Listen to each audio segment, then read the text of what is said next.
시편 57편의 말씀으로 제가 요새 수요일 날 이제 시편 설교를 계속 하고 있어서 요새 좀 시편에게 빠져 있는 그런 시기입니다. 오늘 여러분하고 시편 57편 말씀을 가지고 말씀을 나누면 좋겠다 이런 마음입니다. 오늘 시편에는 제목이 있습니다. 무엇이냐면 다윗의 믹담, 사울을 피해 동굴에 있을 때 쓴 시라고 이야기를 합니다. 사울을 피해서 동굴, 그 동굴이 어디 있는 동굴일까요? 광야에 있는 동굴입니다. 그러니까 결국 광야를 헤매 다닐 때 쓴 시구나라는 걸 알 수 있어요. 그런데 이렇게 또 밑에 한 줄을 더 붙입니다. 지휘자를 위해 알다스헷에 맞춰 쓴 노래이다. 알다스헷이라는 말은 약간 음악 용어 같은 거예요. 이렇게 불러라라는 겁니다. 시편이 노래이지 않습니까? 이렇게 부르는데 이 알다스헷은 어떻게 부르라는 얘기냐? 원래 뜻이 멸망시키지 마소서라는 거예요. 어때요? 느낌이 절박하지요? 그렇기 때문에 이 알다스헷은 절박하게 부르십시오라는 음악 부호라는 것이죠. 여러분, 광야를 지나는 사람의 마음은 여유롭지 않습니다. 절박한 거예요. 그 분위기를 살려서 부르십시오라고 이야기를 하는 거예요. 여러분은 광야를 어떻게 생각하세요? 현대인들에게 광야는 매력적으로 보일 수도 있습니다. 매일마다 쳇바퀴 돌듯이 있는 약속, 업무, 숙제, 의무 이런 것들이 다 없어진 곳이 사실 광야일 수 있지요. 광야에 들어가면 광야에만 있는 아름다움이 있습니다. 여러분, 그곳에 들어가면 이 하늘의 해가 얼마나 햇살이 시시각각 색깔이 변하는지, 그리고 그 해가 비추는 그 붉은 땅에 그 그림자와 구름의 아름다움이 얼마나 놀라운지, 뿐만 아니라 밤이 되면 도시의 환한 불빛에서는 볼 수 없던 별들이 이렇게 많았는지라는 것들을 또 볼 수 있게 되는 곳이 광야이지요. 근데 동시에 광야는 위험한 곳이기도 합니다. 예측할 수 없는 모래바람이 있고요. 날짐승들의 위협이 있고요. 그리고 한밤중에 한기와 또 한낮에 뜨거운 열기가 있는 곳이 바로 광야입니다. 또한 광야에 들어가면 조용해요. 시끄럽던 찻소리, 시끄럽던 소리가 다 없어지고 고요해집니다. 이렇게 고요해지면 어떤 일이 일어나는가? 우리 안에 감각들이 예민해지기 시작을 해요. 그래서 이 감각들이 깨어나는 것을 경험하게 되는 곳이 바로 광야라는 곳입니다. 여러분, 다윗은 지금 광야에 들어갔지요. 광야에 왜 들어갔어요? 희귀한 식물 작품 사진 찍으러 들어갔어요? 아니거든요. 사울에게 쫓겨서 들어간 게 바로 광야였습니다. 여러분, 사실 우리도 어느 날 상황에 쫓겨서 광야에 들어갈 때가 있습니다.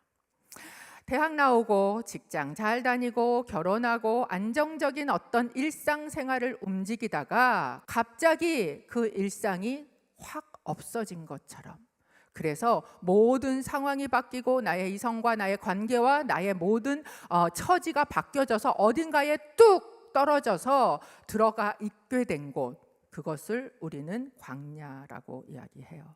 그래서 그곳에서는 정말 그저 깨어 있는 것만이 급하고 살아 버티는 게 목적인 것 같은 시간을 보낼 때가 있단 말이에요. 그때를 우리는 광야라고 이야기하죠. 그래서 광야에 들어가면 하나님의 이름을 부르지 않고는 살 수 없는 곳이고 익숙해질 수 없는 곳입니다. 이 토요 예배에 오신 여러분 중에 혹시 지금 나 그런 광야에 있는데 이런 분 계십니까? 아니면 그래, 내가 그런 광야에 있었던 적이 있었지, 이런 생각이 드시는 분이 계십니까? 어떠하던 여러분, 이 광야는요, 우리의 모든 감각을 깨우고 우리의 영을 흔들기 때문에 우리의 영성에 있어서는 필수 코스라고 볼 수 있어요. 여러분, 성경을 보십시오. 성경에 나오는 모든 믿음의 사람들은 광야를 거치지 않은 사람이 하나도 없는 광야의 사람들이었구나라는 것을 저희가 알 수 있어요. 그런데 이 시편 57편은 이 광야를 지나가는 사람들은 어떻게 어떻게 이 광야를 지나갈 수 있는가라는 것을 다윗은 자기의 경험을 통해서 지금 저희에게 알려주고 있다고 믿습니다. 이 시편을 통해서 여러분이 지나가는 광야가 넉넉히 지나갈 곳이 되게 하실 줄로 믿습니다. 아멘. 첫 번째, 광야를 지나가면서 어떻게 해야 하는가 함께 읽어볼까요? 하루를 기도로 마무리하십시오. 57편 1절입니다. 함께 읽겠습니다. 오 하나님이여, 나를 불쌍히 여기소서, 나를 불쌍히 여기소서. 내 영혼이 주를 신뢰하오니 주의 날개 그늘 아래서 이 재난이 지나갈 때까지 피할 것입니다. 광야에 들어간 사람에게 처음 드는 감정은 뭐냐? 와, 내 삶에 재난이 임했구나, 이런 생각이 드는 거예요. 그래서 두렵습니다. 그런데 이 광야에서 이 다윗을 정말 힘들게 했던 것은 무엇이냐? 사람들이었다라는 것이에요. 3절과 4절 함께 읽어보겠습니다. 시작. 그분이 하늘로부터 나를 구원하시고 나를 삼키려는 사람들을 꾸짖으실 것입니다. 하나님께서 그의 신실하신 사랑과 그의 진리를 보내실 것입니다. 내 영혼이 사자들 가운데 있습니다. 불이 붙은 사람들 가운데 누워 있습니다. 그들은 바로 사람의 자손인데 그 이는 창과 화살이요 그 혀는 날카로운 칼입니다. 지금 내 주위에 있는 이 사람들은 어떻게 해요? 나를 삼키려고 하고 있어요. 마치 사자와 같이 물어뜯으려고 하고 있어요. 그들은 어떤 사람들이니까 마치 불이 붙은 것처럼 그 옆에만 가면 될 것처럼 그런 사람들이 내 주위에 있다는 이야기입니다. 그런데 그 중에서도 다윗을 가장 힘들게 했던 건 그 사람들의 말이었던 것 같아요. 그래서 여기에 보면 이렇게 이야기해요. 사람들의 말을 창과 화살과 날카로운 칼이라고 표현을 하고 있습니다. 찌르고 아프게 하고 날카로운 건 다 동원했어요. 그만큼 이 사람들의 말이 그를 아프게 하고 찔러댔구나라는 것을 알 수 있어요. 그 말들에 정말 갈갈이 찢기고 너무나 상처를 받아서 그래서 하루를 마무리하고 누웠는데 어떤 감정이에요? 사자들에 둘러싸여서 누워있는 것 같은 거예요. 불 붙은 것 한가운데 누워있는 것 같은 감정이 바로 다윗이 느꼈던 감정이에요. 그런 가운데 다윗이 이렇게 절박하게 외칩니다. 오 하나님, 나를 불쌍히 여겨 주시옵소서. 아까 말한 것처럼 광야는 하나님의 이름을 부르지 않고는 지나갈 수 없는 곳이에요. 오늘 57편에도 보면 다윗은 오 하나님을 4번이나 반복해서 부르고 있다라는 것을 알 수 있어요. 그런데 그가 하나님을 부르면서 이렇게 얘기해요. 하나님, 내가 지금 누워있는 곳이 광야에 동굴 속에 누워있는데 이 곳이 하나님의 날개가 나를 덮고 있는 그 밑인 것을 내가 믿습니다 라고 고백을 하고 있다라는 것이죠. 여러분, 여름날이 되면 이제 요새는 뭐 보기 힘들어요. 근데 이제 제가 어릴 때만 해도 이렇게 집에 닭을 키울 때가 있었습니다. 그러면 이 어미닭이 이제 뒤에 병아리들을 쫑쫑쫑쫑쫑쫑 끌고 이렇게 가잖아요. 그럼 갈 때 하늘에서 솔개가 이 병아리 하나를 탁 채가 가려고 떠서 뱅뱅 돌기 시작을 합니다. 그러면 이 닭이 어떻게 할까요? 날개를 쫙 펴요. 날개를 암탉이 쫙 펴고 그 아래 이 어린 병아리들을 숨깁니다. 그러면 이 솔개가 병아리는 낚아채서 올라갈 만한데 이 큰 어미닭은 괜히 잘못했다가 거기에 박히면 자기도 죽게 생기니까 얼씬을 못하게 되는 것이지요.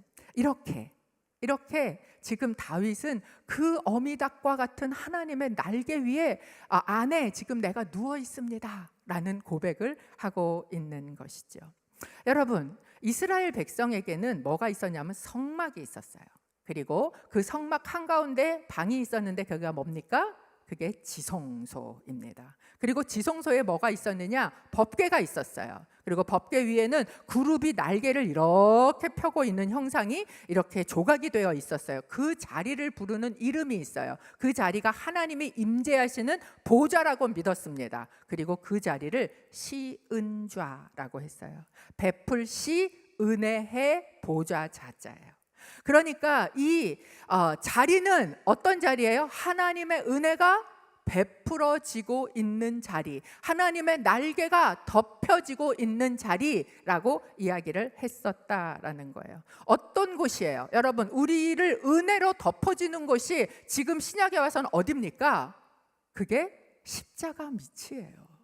나를 용서하시는, 나를 위해 아낌없이 부으신 아들의 피와 살이 우리를 향해서 부어지시는 그 은혜가 부어지는 곳, 덮어지는 곳, 그곳이 바로 십자가라고 저희는 믿습니다. 그렇기 때문에 여러분, 그 십자가 밑이 우리가 쉴 곳이 됨을 믿습니다. 우리 이렇게 찬양하는 거예요. 십자가 그늘 아래 나 쉬기 원하네. 아시면 함께 부를까요? 저 햇빛이 뜨겁고 또 짐이 무거워 이 광야 같은 세상에 늘 방황할 때에 주 십자가의 그늘에 내 쉴 곳 찾았네. 여러분, 우리가 광야에 있으면 어떻습니까? 그곳이 광야에는 동굴이면 어떻습니까? 그곳이 우리가 십자가 밑에 누워 있다면 그곳은 나의 피난처 됨을 믿습니다. 이것이 우리의 고백이 되기를 바랍니다. 그래서 이렇게 고백하는 거예요. 57편 2절입니다. 함께 읽어보겠습니다. 내가 지극히 높으신 하나님께, 나를 위해 무엇이든 하시는 하나님께 울부짖습니다. 여러분, 십자가 밑에 들어가면 우리가 알게 되는 하나님이 계세요. 어떤 하나님이에요? 와, 나 같은 자를 위해서 아들을 주셨다고? 어떻게 하면 나 같은 자를 위해서 아들을 찢어서 내줄 수 있냔 말이에요. 아들을 주신 하나님께서 무엇을 아끼시겠는가? 다른 말로 하면 나를 위해서 무엇이든지 하실 수 있는 분이 바로 하나님이시구나 라는 것을 그 밑에서 깨닫게 됩니다. 나는 지금 재난 한가운데 있는 것 같지만 내가 지금 있는 이곳은 주의 날개 밑이고 나를 품고 계신 그 하나님은 나를 위해서 무엇이든지 하실 하나님이시다라는 것이에요. 그렇기 때문에 그분에게 뭘 할 수 있어요? 그분을 향해서 울 수 있어요. 그분을 향해 구할 수 있어요. 마치 어린아이가 하루 종일 지치고 왔을 때 엄마 품에 이렇게 푹 들어가 안겨서 엄마 얼굴을 쳐다보면서 오늘 내가 이런 게 힘들었어, 이런 게 힘들었어, 이게 나를 아프게 했어 이야기하는 것처럼 그렇게 주님의 날개 아래서 우리는 하나님 앞에 울고 하나님 앞에 부르짖고 그분께 구할 수 있는 줄로 믿습니다. 여러분이 혹시 밤에 누웠는데 불구덩이 같은 데 누워있는 것 같은 마음이 드시는 분 계세요? 내 주위에 있는 사람들이 다 사자처럼 나를 물고 뜯은 것처럼 그렇게 느끼시는 분이 계십니까? 그곳이 하나님의 날개 아래임을 믿으십시오. 그곳에서 우세요. 그곳에서 부르세요. 하나님은 당신을 위해 무엇이든지 하시는 분이심을 믿습니다. 아멘. 두 번째, 다윗은 광야를 이렇게 지나가라고 이야기합니다. 함께 읽습니다. 하루를 찬양으로 시작하십시오. 시편 57편 5절입니다.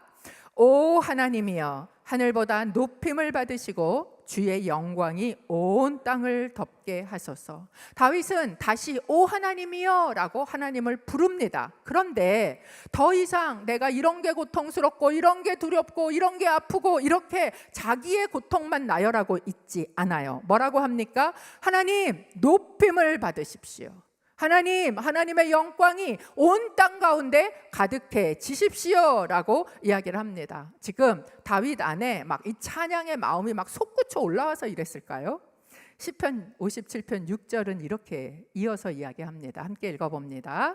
그들이 내 발을 걸려고 그물을 쳐두니 내 영혼이 원통합니다. 그들이 내 앞에 구덩이를 파 놓았지만 결국은 그들 스스로가 빠지고 말았습니다. 주님 안에 기도하고 잠이 들었어요. 그리고 이제 아침에 일어났습니다. 상황이 바뀌었어요? 아니에요. 그들은 여전히 내 앞에 있어요. 그들은 내 앞에 함정을 파놓고 너 걸려 넘어지나 보자라고 그 날카로운 일을 가지고 우리를 쳐다보고 있는 것 같습니다. 그래서 내 마음이 어때요? 원통하다라고 이야기해요. 억울해요. 나를 아프게 하는 사람이 멀리 있는 사람들이 아닌 거예요. 여러분, 사실 우리에게 진짜 상처를 주는 사람은 먼 사람이 아닙니다. 안 보고 싶을 때 안 볼 수 있으면 상처도 안 받아요. 그런데 누구예요? 가까운 사람이에요. 안 볼 수 없는 사람이 상처를 줄 때 우리는 정말 더 아픈 것이죠. 그런데 그렇다면 왜 하나님은 이렇게 인생 막대기와 인간 가시를 내 옆에다가 콕콕 박아 놓으시고 없애지도 않으시고 이렇게 우리를 아프게 하고 힘들게 하실까요? 여러분, 하나님께서는 우리를 공사하고 계시기 때문에 그래요. 하나님의 공사는 사실 인간 막대기 가지고 이루어진다라는 것을 살아보면 알게 됩니다. 제가 이제 신학 대학원을 들어갔을 때 교회의 사역자로 출근을 하고 있었어요. 저희 남편은 제가 1학년 들어갔을 때 저희 남편은 신학대학원 3학년을 다니고 있었습니다. 애들은 초등학생이었어요. 그러니까 정말 너무너무 바쁜 시간을, 낮에는 교회 사역자로 교회 사역을 하고 저녁 때는 신학대학원 가서 공부를 하고 숙제를 하나 하려면 잠을 안 자든지 밥을 안 먹든지 해야만 할 수 있는 그런 상황 가운데였습니다. 그러다가 이제 기말고사 때가 되었어요. 그래서 이제 기말고사 때 이제 그날 25페이지짜리 페이퍼를 하나 써야 되는데 제가 아무리 봐도 시간을 한 4시간 이상을 여기다 못 쓰겠는 거예요. 그래서 이제 컴퓨터 앞에 집에서, 그날은 이제 시험 기간이고 집에 앉아서 하나님한테 기도를 했어요. 하나님, 저에게 4시간이 있습니다. 이 4시간을 40시간처럼 쓸 수 있게 지혜를 주옵소서. 이렇게 이제 기도를 하고 숙제를 막 시작을 해서 이제 써야 되는데 갑자기 집이요 쾅 하고 울리는 거예요. 그러더니 좀 있다가 계속 쾅쾅쾅 막 집이 흔들흔들 하는 거예요. 웬일인가 그러고 봤더니 저희 옆집에서 공사를 시작한 겁니다. 근데 이게 건너편 집이 아니라 벽을 앞두고 있는 집이 공사를 시작했고 그 벽 앞에 컴퓨터가 있었거든요. 그러니까 막 이게 너무 흔들리는 거예요. 집중을 할 수가 없어요. 집중해서 쓰려고 그러면 또 쾅거리고 또 쓰려고 그러면 또 쾅거리고 제가 할 수 없이 이걸 다 짊어지고 이제 도서관으로 가느라고 1시간을 다 날려버린 그런 시간이 있었습니다. 그 다음 날은 좀 괜찮을까 했더니 그 다음 날은요 바닥을 까는지 꾸다다다다다다다 완전히요 막 너무 시끄러운 거예요. 도저히 견딜 수가 없어요. 그렇게 며칠이 지났어요. 이제 좀 조용해졌습니다. 이제 괜찮을래나 그랬더니요 그때부터 온 집에 신나 냄새가 진동을 하기 시작하는 거예요. 이제 다 까부수고 한 다음에 칠하고 계시는가 봐요. 머리가 아파서 집에 있을 수가 없어요. 그렇게 2주의 기말고사가 다 지나갔습니다. 너무 고생을 한 거죠. 그리고는 이제 기말고사 다 끝나고 교회 출근을 해야 돼서 제가 이렇게 나가는데 그 집이 이사를 오시더라고요. 그러면서 이제 이삿짐을 막 내리고 아침 일찍 뭐 이러고 계셔갖고 제가 가서 인사를 했어요. 안녕하세요. 이사 오시나 봐요. 그리고 제가 뭐라고 한마디를 했냐면 공사를 참 오래 하시더라고요. 제가 이렇게 얘기를 했어요. 그러면 저는 그분이 저한테 그래요. 그 오랜 시간 공사하는 동안 힘드셨죠. 이렇게 얘기해 줄 것을 기대하면서 제가 그 얘기를 했습니다. 근데 이분이 저한테 뭐라 그러시냐면 그러게 말이에요. 중간에 비까지 와갖고 제가 공사를 중간에 못 해가지고요. 손해를 얼만큼을 받고 짐을 뭐 어디다가 맡겼고 막 자기 하소연을 넋두리를 막 있는 대로 하시는 거예요. 그래서 그러세요. 그냥 고생하셨네요. 이사 잘하세요. 그리고 제가 돌아서면서 너무너무 좀 속에서 이렇게 부하가 나는 거야. 아니, 자기 때문에 내가 얼마나 고생을 했는데 지금 저렇게 얘기를 하는 거야. 미안하다는 소리 한마디 안 하고 그랬는데 갑자기 제 속에 하나님의 음성이 뭐라고 그러시냐 하면 미정아 너도 그러지 않아 그러시는 거예요. 그래서 제가 언제요? 막 이제 그랬더니 하나님께서 그러시는 거예요. 야, 내가 너를 공사하는데 내가 너를 인간 막대기 가지고 공사를 하는데 너는 너만 힘들지 내가 너를 공사할 때 너는 너만 힘들다고 생각하지 네 옆에 있는 사람도 힘들어. 너 공사하는 것 때문에 네 옆에 있는 남편이 얼마나 힘든 줄 아니? 애들이 얼마나 힘든 줄 아니? 이렇게 얘기를 하시는 거예요. 그러면서 그림을 하나 딱 떠오르는데요. 우리가 공사장에 가면 이렇게 입간판이 세워져 있어요. 혹시 기억하십니까? 공사 중 통행에 불편을 드려서 대단히 죄송합니다. 그런데 우리는 그 입간판 하나 세우지를 않아요. 그리고 나 힘든 것만 얘기해요. 여러분, 하나님께서 우리를 공사 중이신 줄로 믿으십니까? 그래서 힘드세요? 옆에 있는 사람도 힘듭니다. 옆에 있는 사람에게 한번 이렇게 인사하세요. 공사 중 불편을 드려서 대단히 죄송합니다. 여러분, 우리는요, 공사 중이에요. 공사 중에는 시끄럽고 철근도 드러나고 뭐 여러 가지 불편한 게 많이 있어요. 근데 그렇다고 그만둡니까? 공사하다가 그만두면 더 끔찍하지 않습니까? 여러분, 우리는 이 공사를 하고 있으실 때 하나님께서 이 공사를 통해서 우리를 아름답게 하실 목적이 있다는 걸 신뢰하셔야 하는 거예요. 왜냐하면 우리 삶의 목적은 우리의 편안함이 아니기 때문에 그래요. 우리의 삶의 목적은 무엇입니까? 우리가 예수님을 닮아가는 것입니다. 우리가 하나님의 영광이 되는 것이에요. 그렇기 때문에 우리 삶에 광야가 있습니다. 그러나 이 광야는 우리의 시작도 우리의 종착역도 아닙니다. 단 뭐예요? 반드시 거쳐야 하는 필수 코스다라는 걸 여러분이 기억하시면 좋을 것 같습니다. 여러분, 요새 비가 오지 않아서 굉장히 저 남쪽이 많이 가물었다고 이야기를 하고 있어요. 이제 또 뭐 비가 온다고 또 걱정을 하시기도 하시던데, 이렇게 비가 안 오고 바다가 점점 이렇게 이제 들어오는 물 양이 없어지면 어떤 일이 생기냐면 바다에 적조 현상이 일어나요. 제가 지난번 뉴스를 보니까 거기에도 이렇게 적조 현상들이 일어났다, 이런 걸 제가 예전에 본 적이 있습니다. 왜냐하면 계속해서 생활하수나 이런 것들은 들어오고 그거에 의해서 플랑크톤이 과다하게 만들어져요. 그러면 먹을 게 많아서 좋을 것 같지만 과다한 플랑크톤이 산소를 다 없앱니다. 그렇기 때문에 그곳에 있는 물고기들이 대량으로 폐사하는 일들이 일어나는 것이죠. 그렇다면 어떻게 이 바다를 정화할 수 있습니까? 그래서 이제 한 연구팀이 이 적조 현상을 없애기 위해서 연구를 했대요. 그거를 없애는데 좀 도움이 되는 게 황토랍니다. 그래서 이 바다의 적조 현상을 없애려고 황토를 트럭으로 갖다가 이제 쏟아 부어야 되는데, 그걸 쏟아 붓는데 얼마가 걸리느냐? 최소한 3조가 든다라는 연구 결과가 있었어요. 그런데 여러분, 이 황토를 붓지 않고 바다의 적조를 한 번에 해결하는 방법이 있어요. 그게 뭔지 아세요? 태풍입니다. 태풍이 와서 바다를 아래 위로 다 뒤흔들어 놓잖아요. 그러면 이 적조 현상이 한 번에 해결이 돼요. 거의 5조의 이익이 있다라고 이야기를 하기도 합니다. 여러분, 우리가 생각할 때는 태풍은 뭐예요?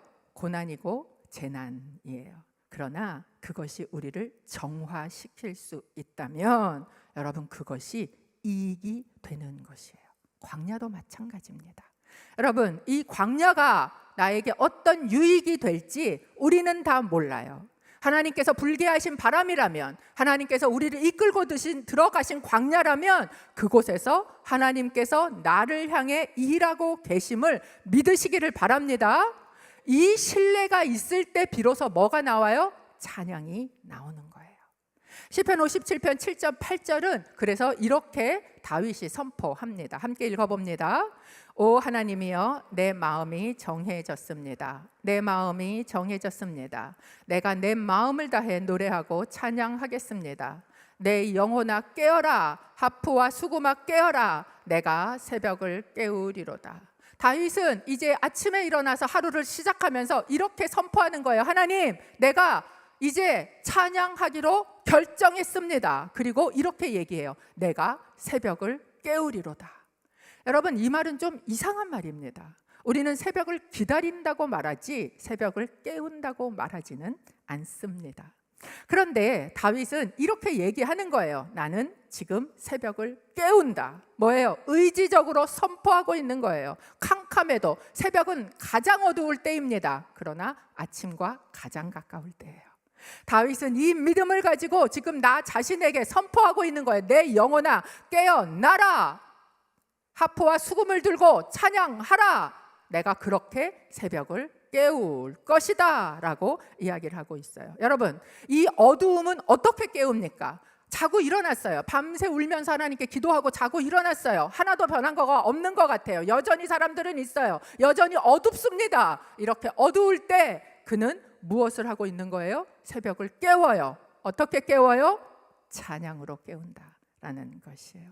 여러분이 계신 곳이 어디세요? 혹시 캄캄한 어둠 속입니까? 새벽 같으십니까? 여러분의 새벽을 찬양으로 깨우시며 그 날을 시작하게 되시기를 바랍니다. 그뿐만 아니라 다윗은 모든 백성과 민족 가운데 나아가서 하나님을 높이겠다고 선포합니다. 9절, 10절 함께 읽겠습니다. 시작. 오 주여, 내가 백성 가운데서 주를 찬양하겠습니다. 민족들 가운데서 주를 노래하겠습니다. 주의 인자는 커서 하늘보다 높고 주의 진리는 구름에까지 이릅니다. 여러분 보십시오. 어젯밤에 다윗이 3절에서 기도할 때 뭐라고 기도했냐면 하나님께서 그의 신실하신 사랑과 그의 진리를 보내주실 것입니다 라고 기도했어요. 뭐예요? 보내주십시오 라고 기도한 거예요. 그런데 아침에 일어나서 그가 선포하는 것은 무엇입니까? 주의 인자는 하늘 높이 있군요. 주의 진리는 구름에까지 이르도록 있군요. 이 말은 뭐예요? 어제 내가 그렇게 기도했는데 오늘 아침에 일어나서 내가 하늘을 보고 땅을 보니 하나님의 인자와 진리가 이미 내게 임해 있으시군요 라고 고백하고 있는 거예요. 어젯밤에는 기도 제목이었던 게 오늘 아침에 뭐가 됐어요? 찬양의 제목이 되었다라는 것을 알려주고 있는 것이죠. 나는 여전히 나를 삼키려는 사람들 가운데 둘러싸여 있다 할지라도 이 하나님의 사랑과 진리가 하늘 높이 저 구름까지 가득히 나를 덮고 있다면 하나님, 내가 믿음을 가지고 모든 백성들 가운데, 모든 민족들 가운데 나가서 주를 찬양할 것입니다. 주를 높일 것입니다. 주님, 오늘 하루 나를 통하여 영광을 받아 주시옵소서. 그래서 이렇게 선포합니다. 57편 11절 한 목소리로 함께 읽어보겠습니다. 하나님이여, 하늘보다 높임을 받으시고 주의 영광이 온 땅을 덮게 하옵소서. 여러분, 이제 다윗은 그 하루를 시작하면서 주의 영광을 구하며 하나님, 내가 오늘 비록 광야 가운데 걸어가고 있다 할지라도 나를 통하여 하나님 영광 받아 주십시오. 내가 사는 삶의 순간순간들마다 주의 이름을 찬양하는 자로 살아가게 하여 주십시오 라고 노래하고 있다라는 것이죠. 저는 여러분의 하루가 이렇게 시작되기를 주님의 이름으로 축복합니다. 광야를 지나고 계세요? 기억하세요. 광야는 우리의 끝이 아닙니다. 지나가는 곳입니다. 그러나 그 공사의 시간은 우리에게 필요한 시간이에요. 하나님께서 이끌어 가셨다면 하나님께서 이끌어 내실 것입니다. 그 지나가는 동안 여러분 하루를 주님 품 안에서 마무리하세요. 기도로 마무리하세요.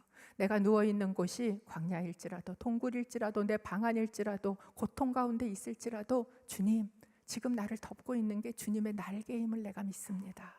이 고백으로 하루를 마무리하십시오. 그리고 그 다음날 아침에 깨서 선포하세요. 아무리 어두운 새벽이라도 내가 찬양으로 새벽을 깨우리로다. 주님, 영광 받아 주옵소서. 오늘 나와 함께 동행하여 주시옵소서. 이렇게 광야를 지나갈 때 이 광야는 우리가 참된 기도와 참된 찬양을 배우는 곳이 될 줄로 믿습니다. 아멘. 오늘 여러분하고 찬양을 한 곡 같이 했으면 좋겠다라고 우리 찬양팀에게 말씀을 드렸어요. 근데 잘 모르시는 찬양이라 그래서 여러분도 잘 모르실 수 있겠다 이런 생각은 들었습니다. 그런데 광야를 지나갈 때 정말 우리가 믿음으로 붙들고 고백할 수 있는 가사입니다. 잘 모르실지라도 여러분 한번 가사를 이렇게 읊조리면서라도 함께 같이 불러주시면 좋을 것 같습니다. 주 나를 광야로 이끄실 때 라는 찬양이에요. 함께 부르도록 하겠습니다. 주 나를 광야로 이끄실 때 기쁨으로 나가리라. 신실하신 주를 신뢰해 사망의 음침한 골짜기도 나는 두렵지 않네. 주 나와 항상 함께 하시네. 한 번 더 고백할까요? 주 나를 광야로 주 나를 광야로 이끄실 때 기쁨으로 나가리라. 신실하신 주를 신뢰해 사망의 음침한 골짜기도 나는 두렵지 않네. 주 나와 항상 함께 하시네. 주는 나의 모든 필요, 주는 나의 모든 필요, 주가 나의 푸른 초장 되시네. 주님 안에 나가리.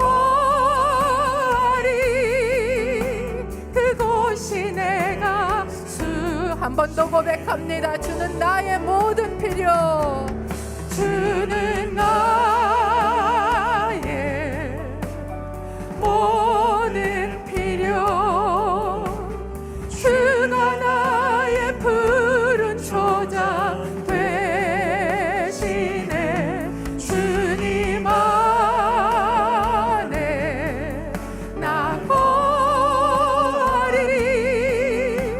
그곳이 내가 숨쉬는 곳. 이 시간에 함께 저희가 기도하기 원합니다. 여러분이 계신 그곳이 어디인지 저는 다 모릅니다. 그러나 여러분 그곳에 누우실 때 주님의 날개를 바라보십시오. 십자가를 통해 우리 위에 덮어주신 주의 날개를 바라보십시오. 그것을 신뢰하십시오. 그리고 아들을 아낌없이 주신 분이 나를 위해 무엇이든지 다 하실 분이심을 신뢰함으로 고백하십시오. 그렇기에 이 광야는 죽을 곳이 아닙니다. 주님과 동행하는 자리요, 주님이 나의 모든 것이 되는 자리인 줄로 믿습니다. 우리 함께 기도할 때 하나님, 이 광야를, 이 광야 같은 인생길을 하나님 내가 이 신뢰함 가지고 지나갈 수 있게 하여 주옵소서. 참된 기도와 참된 찬양을 배울 곳이 되게 하여 주시옵소서. 저희가 다 함께 주여 주님 앞에 외치고 주님 이 길을 다윗과 같이 지나가게 하여 주옵소서. 기도하겠습니다. 주여,